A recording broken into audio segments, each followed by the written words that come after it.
As the sun comes up, the newsroom comes to life.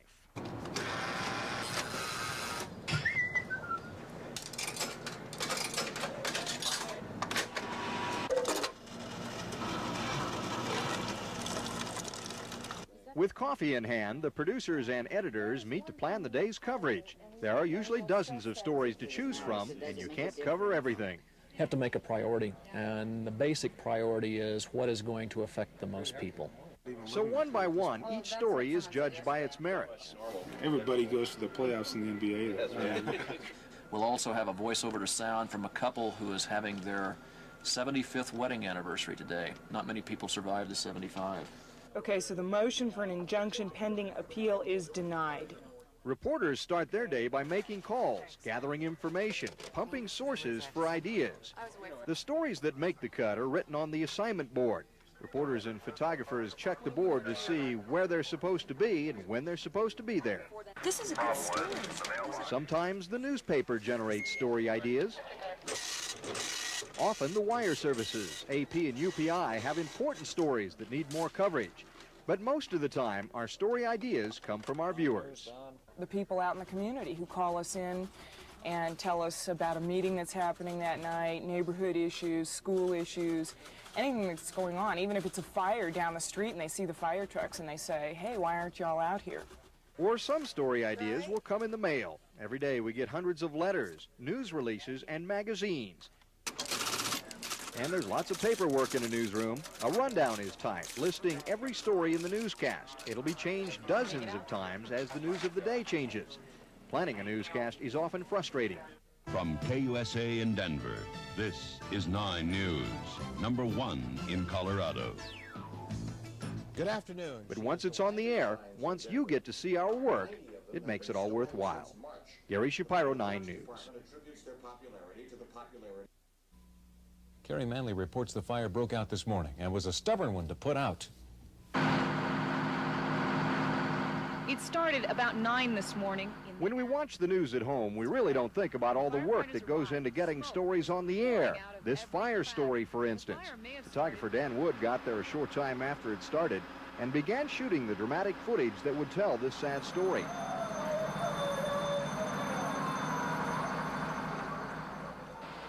A second photographer, Manny Sotelo, and reporter Kerry Manley also covered the fire. A microwave truck was sent so Kerry could do a live report on the noon news.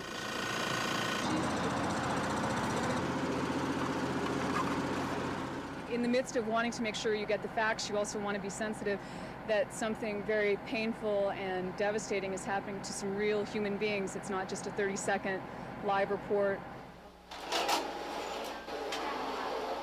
Back at the station, Dan Wood was editing his tape, selecting the best shots to go with Kerry's live report.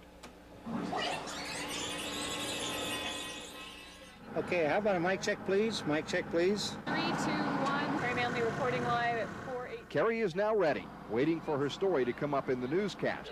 In the station's control room, the producer gives her cues. Director 1 to Kerry's remote. We're 30 seconds away.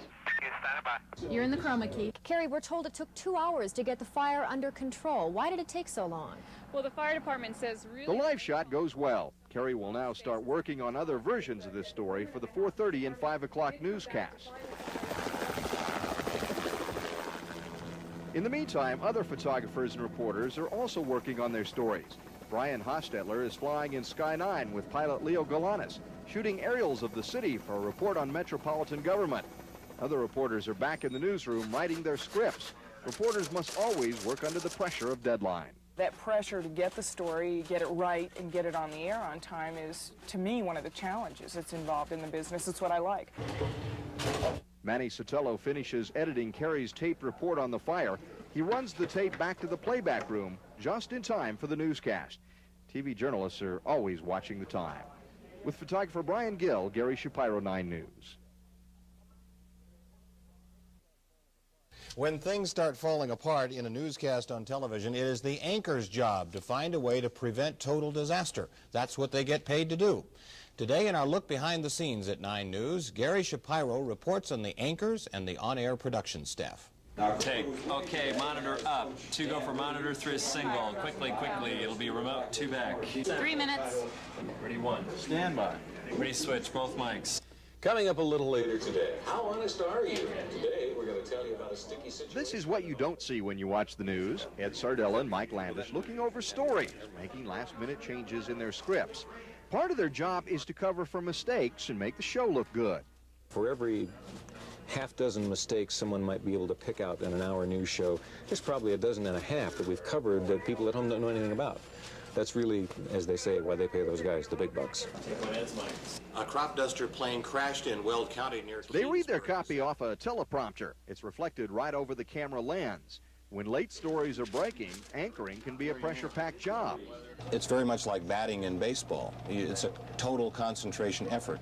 And if you are thinking about the 100,000 people at home and getting scared about talking to that many people, then you're not concentrating on your job. When they're not on the air, the anchors spend most of their time typing scripts, rewriting copy to fit their own style, and checking for errors.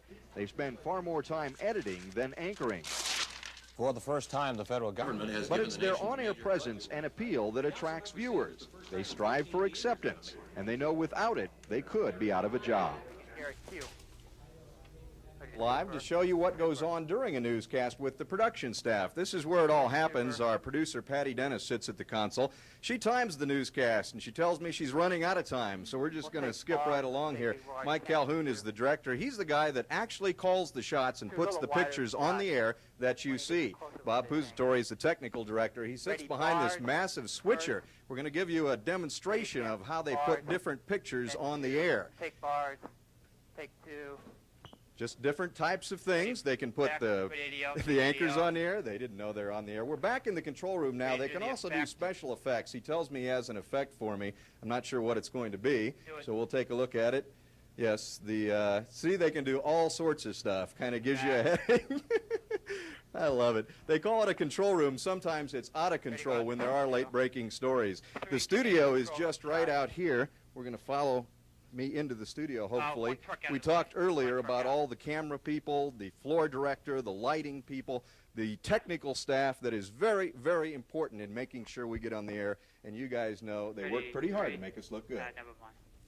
We could use some of that electronics to, spruce up our appearance a little bit. We got to try that. One more quick note. Tomorrow night, the final part of the series, we're going to go behind the scenes and show some outtakes and some mess-ups. Occasionally we do that. You found those? I think you guys are on that tape. We're taking the day off. Okay, thanks.